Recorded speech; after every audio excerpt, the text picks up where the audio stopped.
Aici suntem, la Veseliuța din Părău, aici e casa lui, așa era intrarea la casă și acum vrem să vedem că sunt cu Bea și cu Rare și cu Cătălin.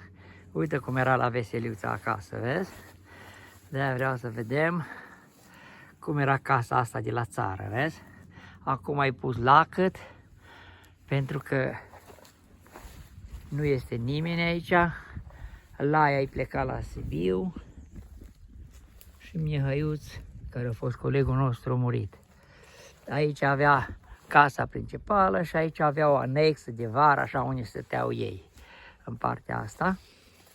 Și aici avea cotețe pentru găini. Nu mai merge încolo, Cătălin! Alo! Uite, aici au uitat și a rămas și i-a dat foc.